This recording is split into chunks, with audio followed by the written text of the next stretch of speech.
Hello my friends, it's the Game Boy Geek here. Today, you're an investor buying shares of companies and trying to retain majority ownership for the biggest payouts. Now you'll also be able to influence all of the growth of these different companies to aid in your strategy.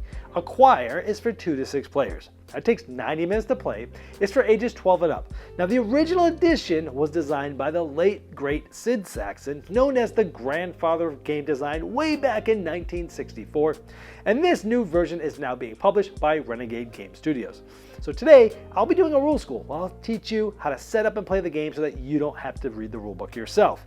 Now I've placed timestamps below me in the description of this video, just in case you want to jump to a specific section of the rules. Let's get started.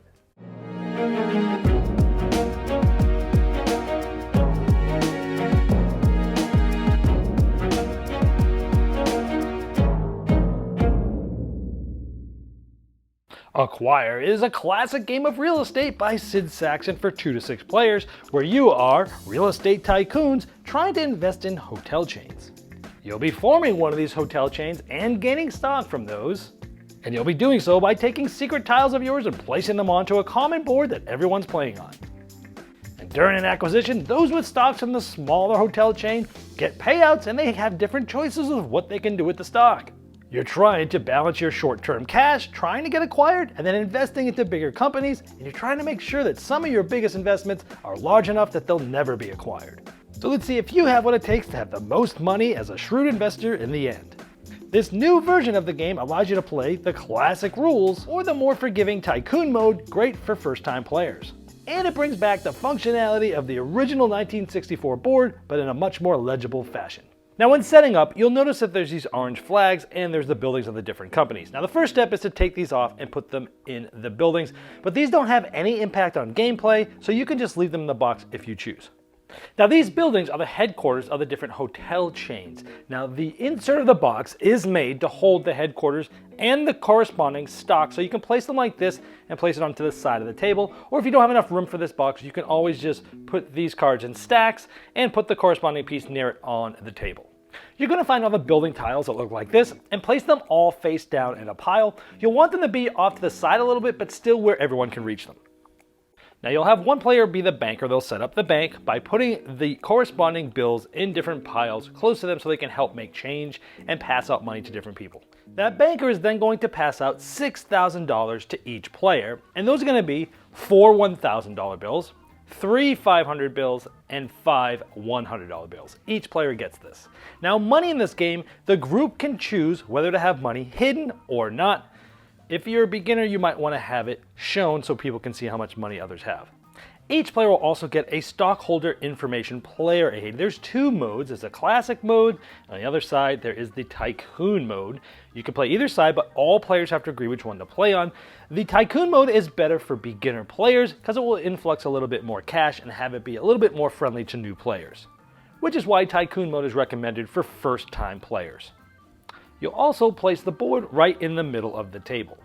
Next, we'll see who goes first. Each player will draw a tile from the supply, and they'll place it on the corresponding spot. 12B goes on to 12B. So I look for something like this after the 4th player has selected a tile and placed it on there. Now the one that's closest to 1A will be the first player.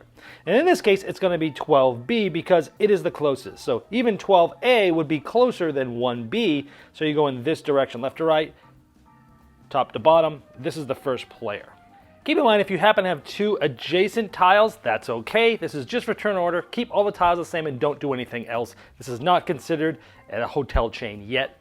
That'll make more sense in a little bit.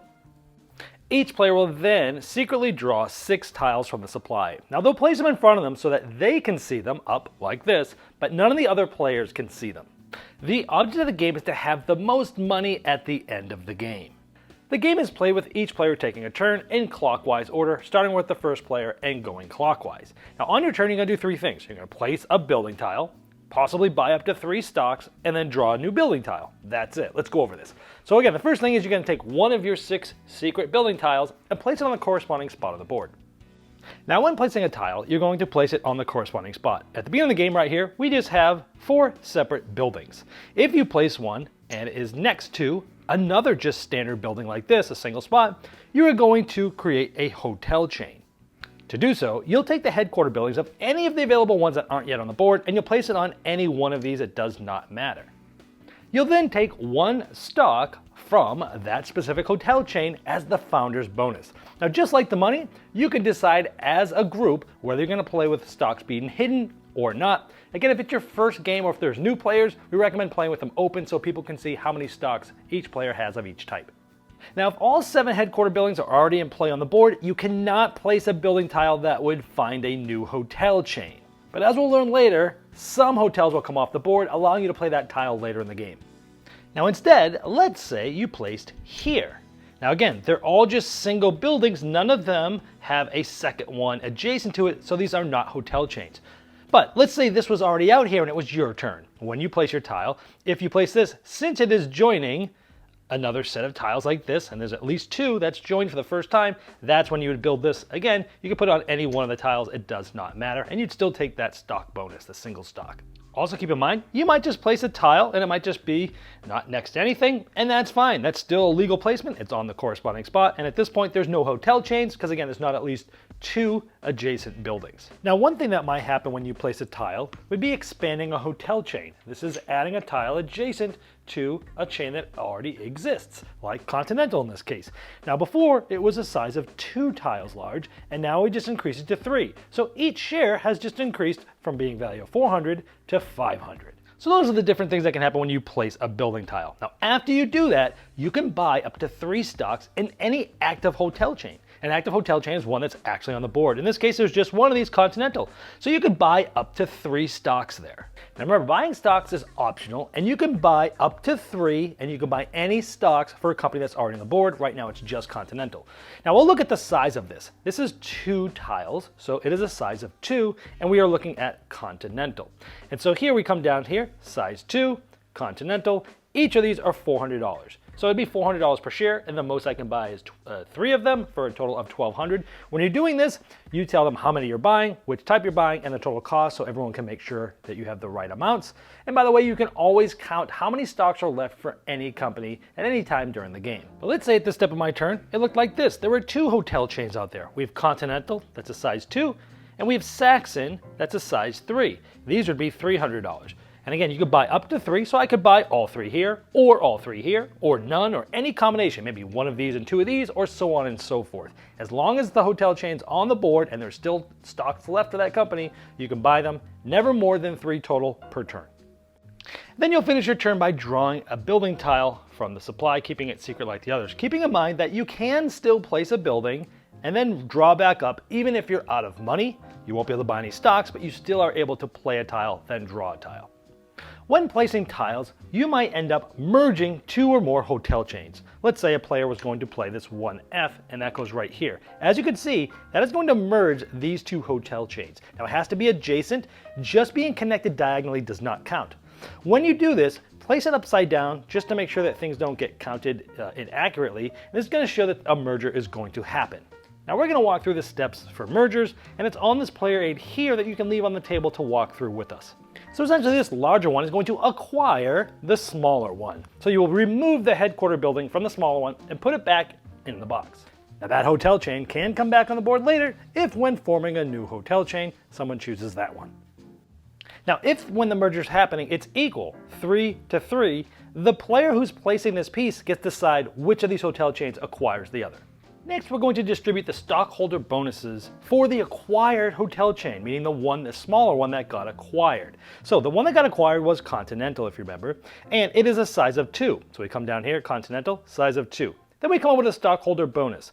The primary, the one who has the most shares or the most stock, will get 4,000. Second place, who has the second most, 3,000, and the third place is going to get 2,000. Now keep in mind, at this point, everyone does reveal how many stocks they have to make sure everyone's collecting the right amount. Keep in mind, there's only one player that has this stock. In this case, they would get the primary and the tertiary bonus for a total of 6,000. If you're playing classic mode, you'd get primary and secondary if you were the only one to have stocks from that acquired hotel chain. Now, if there's a tie for who has the most, the primary shareholders, you would take both the primary and the secondary, add them up, in this case it would be 7,000, then you divide by 2, so they would each get 3,500. If necessary, you round up to the nearest 100. We don't have to do that here. Then whoever was in second place would then get the tertiary bonus, and whoever was in this spot would get nothing. If there was a single player with primary amount, but there were more than one player with the secondary or second place for the stockholders, they would add up the secondary and the tertiary. In this case, 5,000 divided by however many players there are. In this case, it's just say 2. They'd both get 2,500. And again, anyone else that's third most, they get nothing. If there's no ties for primary or secondary, but there are ties for the tertiary, you would divide those evenly among the tied players.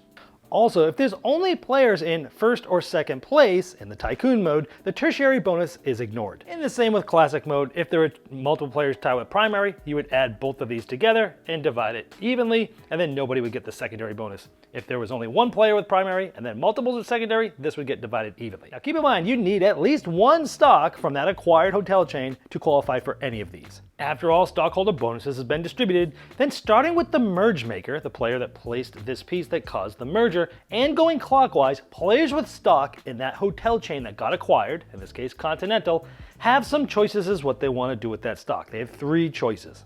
The first choice is they can do nothing. They can just keep their stock and hope that that hotel chain comes back in later. Because that player later or someone else might place a piece like this, and again, they would form a new hotel chain. They could take anyone that's not on the board, and maybe they take this one because they're going to get that founder's bonus again of a stock of this Continental, but they already have some, so they're sort of already pretty heavily invested in that stock and that specific hotel chain, so that's why you might want to keep them. This is typically better in the beginning of the game than to keep them towards the end. Your next option is you could sell the stock back to the bank. Continental was size 2 when it got acquired, $400. So I could sell either one, none, or both of these for the $400. Your last option is to trade your stock in for a ratio of 2 to 1 in the hotel chain that acquired you. We had 2 stocks in Continental, and it was a size 2.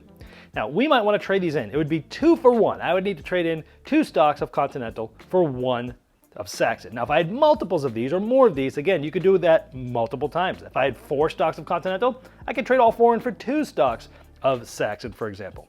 Now, why would I want to do that? Well, I have 2 stocks of this now, and this is a size 2, so as we said, those are $400 a piece. This is about to be a hotel chain size of 1, 2, 3, 4, 5, 6. Come down here, this is worth 600. So I could turn these 2 things in, which are 400 each, and get the other ones that are worth 600. As the largest hotel chain currently on the board, this company might get very large, and this one stock will increase in value dramatically. However, since it's so early in the game, it might be better to hold on to the 2 Continental stocks, as it's almost guaranteed to return to play. It's important to have cash in hand, especially early on, so if you're flat broke, you might need to sell some stock so you can buy some more elsewhere. If you have cash, stock is often better.